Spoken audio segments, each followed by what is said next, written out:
আজই ডাউনলোড করুন আর এনজয় করুন আপনার পছন্দের শো। তুমি আজ এই মুহূর্তে যেটা করেছো তার জন্য তোমাকে প্রিয়া দিদির কাছে ক্ষমা চাওয়া উচিত। ইম্পসিবল। প্রতিম, প্রতিম,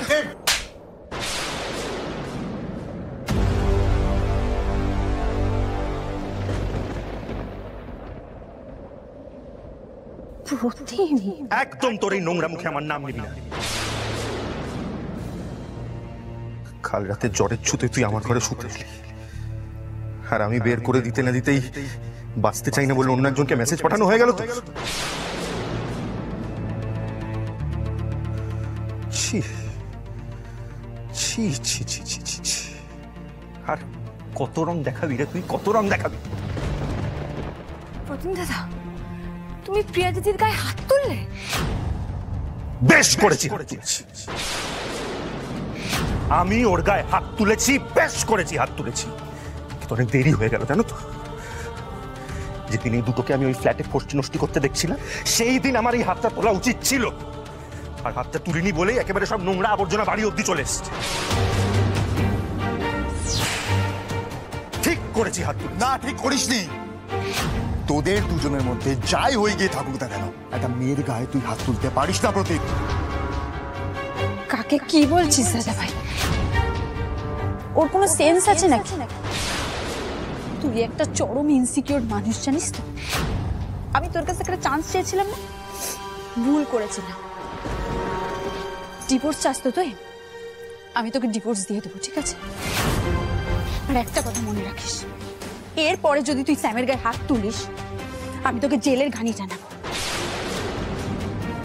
মাথায় রাখিস কথাটা। উফ, আমার মনটা না একেবারে ভরে যাচ্ছে। অনেকের শ্যামলীরও খারাপ সময় শুরু হয়ে গেছে। বেচারারা ভোরবেলা আমার ঘরে গিয়েও হাতি ঘোড়া কিছুই পায়নি, আর এখন এদের ঝামেলা। এই ঝামেলা আর মিটবে না, বেশ হবে।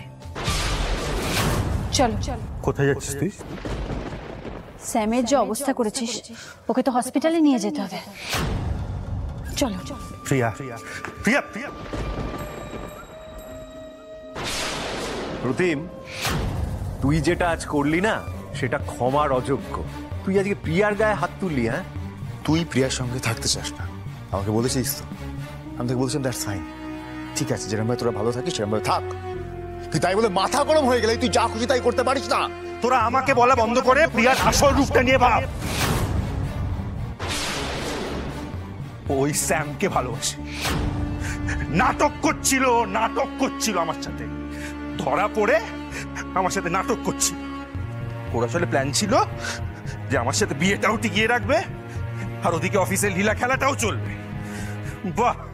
প্রতিম দাদা, মাথা গরম করে কোনো সমস্যার সমাধান হয় না। আমার মনে হয় তুমি আজ এই মুহূর্তে যেটা করেছো তার জন্য তোমাকে প্রিয়া দিদির কাছে ক্ষমা চাওয়া উচিত। ইম্পসিবল।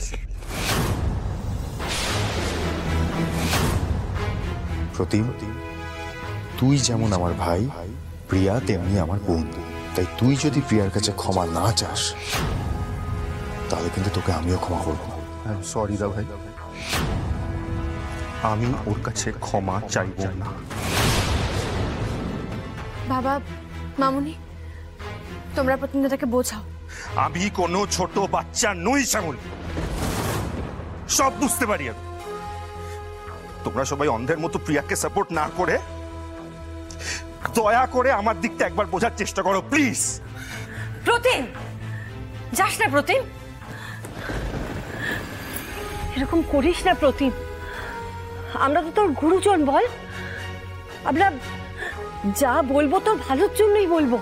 মাথা ঠান্ডা কর, মাথা ঠান্ডা কর বাবা। মামনি, বাবা, তোমরা ওর সাথে কথা বলো। সে আমাদের রুটিন চেক আপ আছে, আমাদেরকে এক্ষুনি বেরোতে হবে, নাহলে বেকার লেট হয়ে যাবে। আমাদের রেডিও হতে হবে। তোরা রেডি হ। প্রতিম, প্রতিম চল ঘরে চল। এরকম করতে নেই প্রতিম।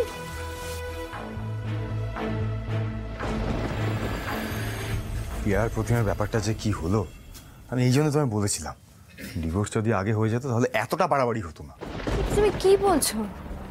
ওদের দুজনের মধ্যে এত রাগ কেন তুমি সেটা বুঝতে পারছো না? ওদের দুজনের মধ্যে দুজনের প্রতি অনেক টান আছে, তুমি সেটা কেন বুঝতে পারছো না? এখন ডিভোর্স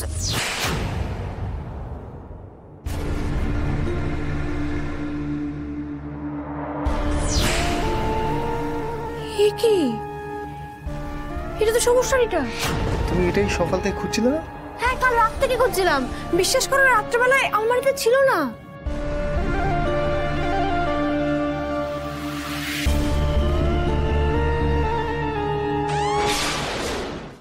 কি গো, কি ভাবছো? না, ভাবছিলাম আর কি। আচ্ছা শ্যামলী, এরকম কিছু হয়নি তো যে মানে তুমি হয়তো ভুলে এই শাড়িটা এখানেই রেখে গেছো? এরকম হয়নি তো?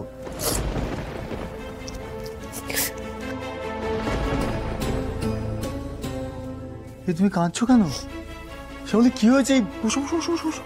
হঠাৎ করে হলোটা কি? হ্যাঁ, কাঁদছো কেন? কাঁদবো না তো কি করবো? তুমি আমাকে অবিশ্বাস করছো এখন? ভাবছো আমি ভুল দেখেছি, আমি ভুল বলছি, কিন্তু আমি ভুল বলছি না। আলমারিতে ছিল না শাড়িটা। শ্যামলী, আমার ভুল হয়ে গেছে, প্লিজ কেঁদো না। আমি এরকম ভুল আর কোনোদিন করবো না। এই ভগবান, এই বাপরে বাপ, তুমি আবার ওদেরকে থেকে ইম্যাচুর বলছো প্রিয়ার প্রতিনিধি। তুমি তো এর থেকে 5 কাঠি ওপরে যাও। খুব কেয়ারফুল থাকতে হবে আমাকে। বাড়িতে 2টো বাচ্চা আসছে, কি করে সামলাবো আমি? হ্যাঁ, ডক্টর বলেছিল যে এই সময় নাকি মুড সুইং করে, কিন্তু তাই বলে তুমি যে এরকম বাচ্চাদের মতো করবে তো বুঝতে পারিনি। অনেক দায়িত্ব বেড়ে গেল আমার। দেখো, যাই হোক না কেন, আমি কিন্তু ভুল বলিনি। আর সব থেকে বড় কথা, আমি কখনো এইভাবে শাড়ি রাখি না। একদমই তাই শ্যামলী। তুমি সবসময় আমার জামা, তোমার শাড়ি সব খুব গুছিয়ে রাখো। এভাবে আলমারি খুললেই একটা কিছু পড়ে গেল, এটা হতে পারে না। তার কারণ এই সবুজ শাড়িটা তুমি না, তৃষা এখানে এসে গোছগাছ করে রেখে দিয়ে গেছিল। একদমই তাই। আমরা যখন ওই শাড়িটা খুঁজতে ওর ঘরে যাচ্ছিলাম, ঠিক তার আগেই ও বুঝতে পেরে আমাদের ঘরে ঢুকে শাড়িটা রেখে গেছে আলমারিতে। তৃষা তোমার সবুজ শাড়িটা পরে তোমার ছদ্মবেশ নিয়ে যাওয়ার পথে ওর সঙ্গে যখন মন্দারের দেখা হয়, তারপরে কোনো ফার্দার রিস্ক নিতে চায়নি, তাই তাড়াহুড়ো করে ওই শাড়িটাকে এখানে কোনো রকম গুজে গাছে রেখে দিয়ে চলে গেছে। মানে শ্যামলী, এর থেকে আমরা আরো বেশি করে শিওর হতে পারলাম যে সমস্ত কিছুর পেছনে তৃষারই হাত আছে। ঠিক বলেছ, কিন্তু আমাদের আর ওয়েট করলে চলবে না, আর সময় নষ্ট করা যাবে না। আজ রাতেই বৌদিদের উপর আমাদের নজর রাখতে হবে যে বৌদিদি কিঞ্জল স্যারের ঘরে ঢুকছে কিনা, আর মন্দারকে জানাতে হবে। এই ক্ষেত্রে আমাদের মন্দারের সাহায্য লাগবে।